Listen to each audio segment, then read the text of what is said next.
Hey, wait a minute. This is Ocean League, but we did that last season. That's right, we are back for another season of Ocean League. The Carolina Toros Heels.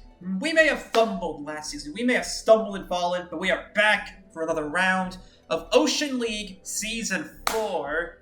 And oh boy, have we got the team.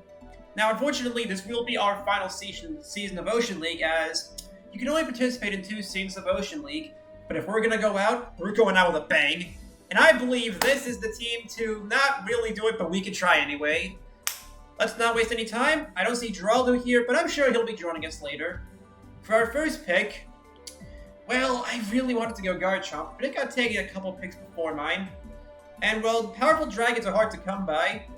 But there's one dragon in particular I've never tried in anything. I've even tried Goodra before, and that served me not the best, but it did its job. But one dragon I never use, because I was too afraid of 2 points, is the Hydreigon. Hydreigon will be our first pick to join us in this season of Ocean League. Now, what does Hydreigon do? For one thing, it just pushes buttons. You know me, I like to push buttons. I remember Roger from last season. So the thing that always scared me away from Hydreigon is its base 98 speed. However, its sheer power, its sheer devastating ability to wield a Choice Scarf, the potential for Tailwind shenanigans, which you know me, I love Tailwind shenanigans, and overall the mixed coverage and attacking potential this thing wields. It is not to be taken lightly, so what if it loses the base 100s? I think you'll find we have ways around that later. Oh man, I am glad. Not only that, it covers ground types, which is a surprisingly big issue for us, as you will see going into this later rounds. But overall, I am loving the use Hydreigon. But we are down some speed, not quite 100. So how do we fix that? By getting a speedy boy. You might remember, in PWC, we drafted Greninja in its base form. And base form starters, even though they're not their full potential, can still be powerful. And it's the exact same scenario with Cinderace. Now, unfortunately, yeah, it only has Blaze. But do not let that fool you. It is insanely fast and insanely powerful. Like, you still get Stab Pyro Ball. And that alone is devastatingly powerful. Not only that, with Boots, it becomes more than removes hazards. It's also your hazard setter, without even having to bring them. Not only that, its coverage is mighty fine indeed, and not many things want to take a hit from this thing unless you're a bulky water, which you will see we have a place for later. But speaking of bulky waters, we're making history. PWC, we took Galar Slowking. This league, we're taking Vanilla Slowking. The Slow twins are here, the Slowking twins, I should say. His brother from another mother. And I don't think I need to tell you what this thing does. It is a bulky water type. Teleport Regenerator. This thing is a beast. And should not be taken lightly. And since this is only Galar decks, we don't have to deal with the Megas that threaten out so consistently and devastatingly. And things like Hoopa Unbound, I'm still salty about that last season.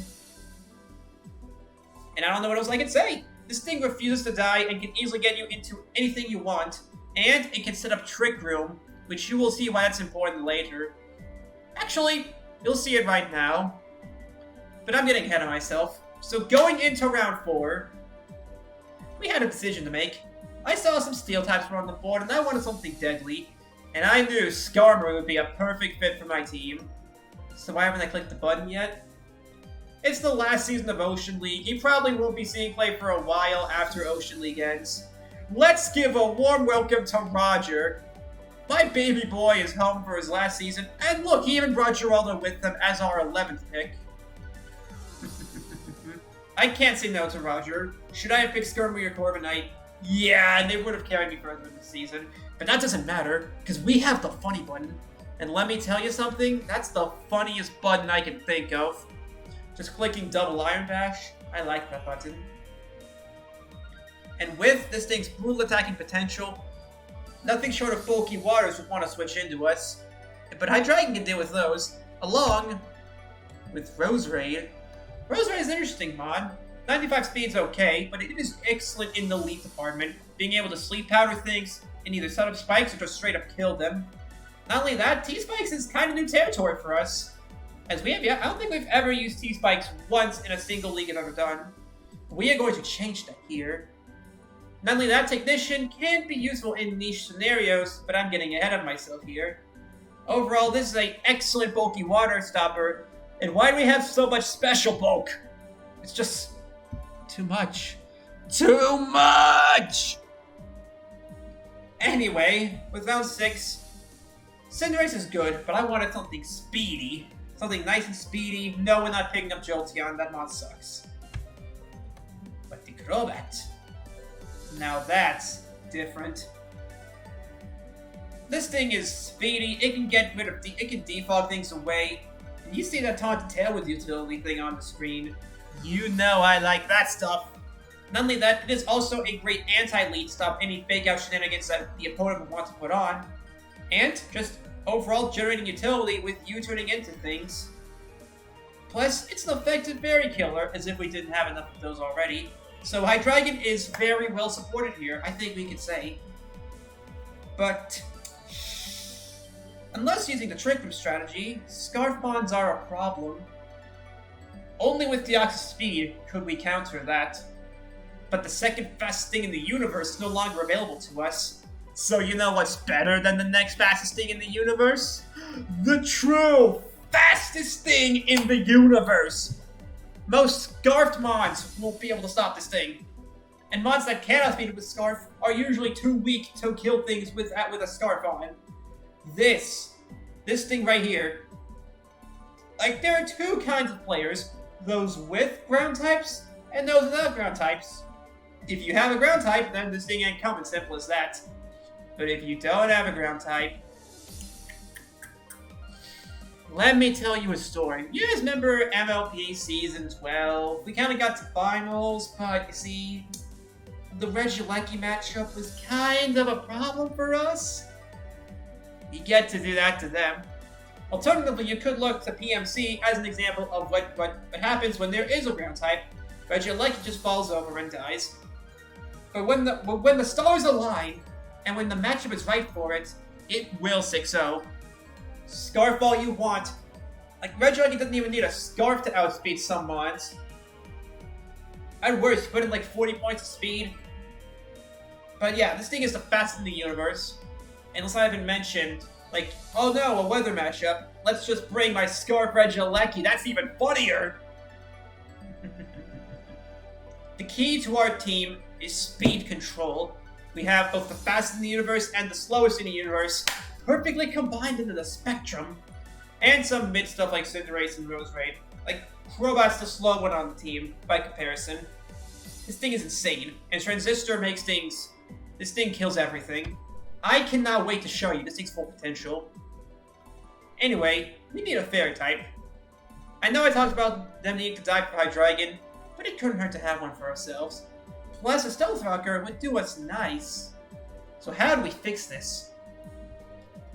I know Radical Resonance was kind of our second worst league ever, as, come on, we're not going to do worse than PTL. I wish I could forget about PTL, and you should probably too. But Diancie was one of the high points of that season, as it did serve us very well and did its job. Now, unfortunately, Diamond Storm is back to being physical. But on the plus side, no more HP steals to threaten it. So I think it balances itself out. Aside from that, it is insanely bulky, nearing Melmetal levels, albeit its typing isn't the best for it. Stealth Rocking is great, and Trick Room once again rears its head as a powerful tool for us to wield.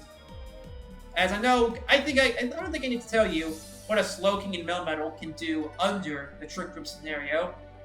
Other than that, just a very potent and offensive threat. I cannot wait to use this thing. Next up.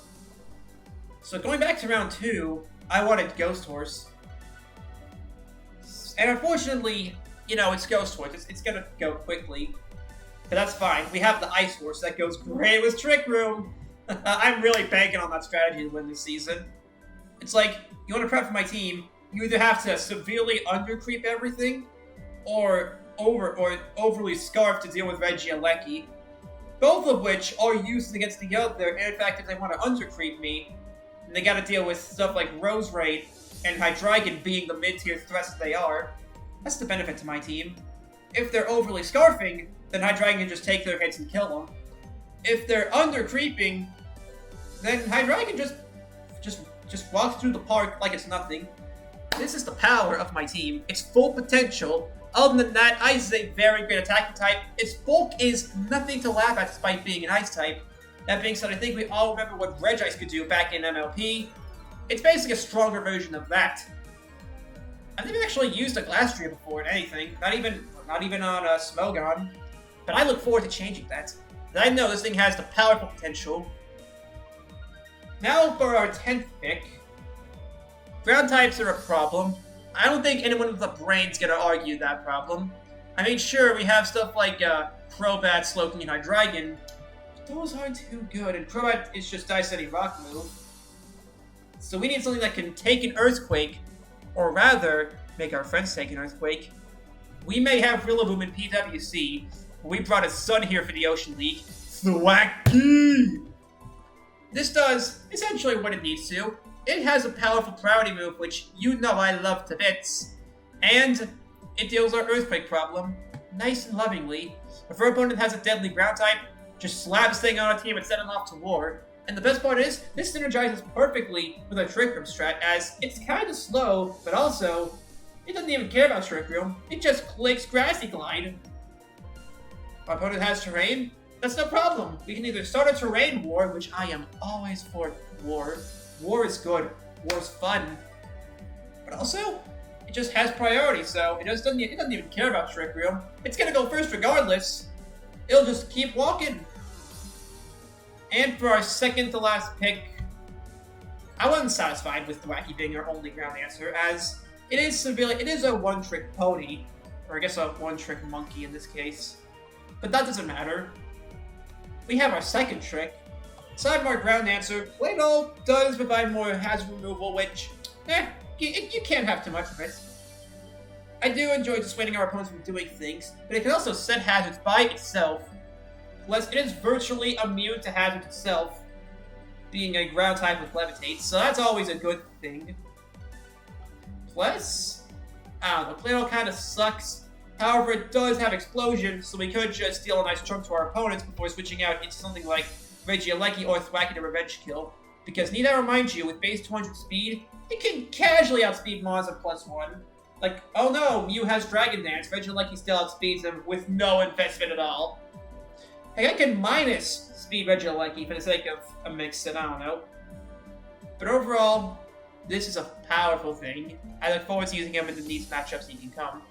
And for our final pick, you noticed Geraldo on top of Roger. He's my baby boy. He saw Radical Resonance and he liked what he saw, despite us losing. And he wanted to show us, he wanted to have some more fun. And I can't leave my son out of this, so we'll bring him onto the team. Yes, I'm liking this team. Not as much as the PWC team, admittedly, but it's still a powerful thing. And it is good. The Hydreigon, Cinderace, Slowking, Roger, Roserade, Crobat, Regieleki, Diancie, Glastrier, Thwacky, Claydol, and Geraldo. We are going to do great things with this team. Better than last season, hopefully. But this will be our final season in the Ocean League, and I intend to make it count. See you guys, week 1.